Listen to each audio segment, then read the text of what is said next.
Quando o assunto é saúde sexual e reprodutiva masculina, a história é muito mais profunda do que se costuma imaginar.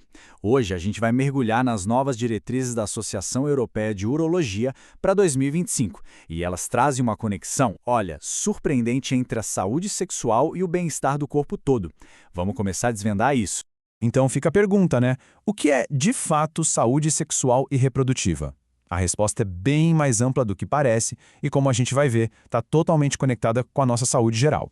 Bom, esse aqui é o nosso mapa. A gente começa com uma visão geral do que é saúde masculina, depois entra no papel da testosterona, entende a disfunção erétil e a infertilidade, e no final, o mais importante, a gente vai juntar todas as peças para entender essa grande conexão com a saúde do corpo inteiro. Para começar, vamos abrir um pouco o foco. O que realmente significa falar em saúde masculina hoje em dia? E aqui está o pulo do gato. Assuntos como hormônios, função sexual e fertilidade não são problemas que vivem isolados. Eles são, na verdade, uma verdadeira janela. Uma janela que nos permite enxergar a saúde cardiovascular e metabólica. Funcionam como importantes indicadores, sabe? Agora, vamos falar de um dos pilares da saúde masculina, a testosterona. Quando os níveis dela estão baixos e isso vem junto com alguns sintomas, a condição tem um nome clínico, hipogonadismo. É basicamente uma síndrome causada pela falta desse hormônio. E o interessante é que existem dois tipos. Pensa assim, no hipogonadismo primário, o problema está na fábrica, ou seja, nos testículos, eles que não estão conseguindo produzir. Já no secundário, a fábrica até que está funcionando, mas o problema vem de cima, do cérebro, que não manda os sinais corretos. A origem da falha é completamente diferente. E como é que essa falta de testosterona aparece no dia a dia? Os sintomas são muito variados e, por isso, fáceis de passar batido. Podem ser da parte sexual, como menos libido, disfunção erétil, podem ser físicos, tipo um cansaço que não tem explicação, perda de músculo, ou podem ser até psicológicos, como mudanças de humor e dificuldade de concentração. Para ter certeza, o diagnóstico segue um passo a passo bem claro. Primeiro, o médico avalia os sinais e os sintomas. Depois, é feito um exame de sangue para medir a testosterona, sempre de manhã e em jejum. E, para bater o martelo, esse teste é repetido em outra ocasião. É um processo cuidadoso para garantir a precisão do diagnóstico. Seguindo em frente, vamos falar de disfunção erétil. E aqui, a gente precisa mudar a chavinha. Isso está longe de ser apenas uma questão de desempenho. Na verdade, a disfunção erétil pode ser um dos primeiros e mais importantes sinais de alerta que o corpo dá. Para entender a conexão, é só bater o olho nos fatores de risco: idade, diabetes, pressão alta, obesidade, sedentarismo, cigarro. Sua familiar? Pois é, são exatamente os mesmos fatores de risco para doenças do coração.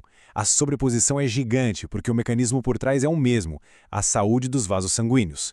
Os vasinhos do pênis são bem finos e por isso costumam ser os primeiros a mostrar sinais de um problema que, mais tarde, pode afetar o coração. E aqui está o ponto central de tudo isso. A disfunção erétil não é uma questão apenas de qualidade de vida. As diretrizes mostram que ela é um fator independente e poderoso que prevê eventos cardiovasculares graves, como infartos e derrames. É um dado muito sério. E essa citação ilustra perfeitamente a mudança de pensamento. A própria diretriz da Associação Europeia de Urologia afirma com todas as letras que a disfunção erétil deve ser vista como um precursor de doença cardiovascular. É uma declaração muito, muito forte. Agora, vamos para mais uma peça importante desse quebra-cabeça: a infertilidade masculina.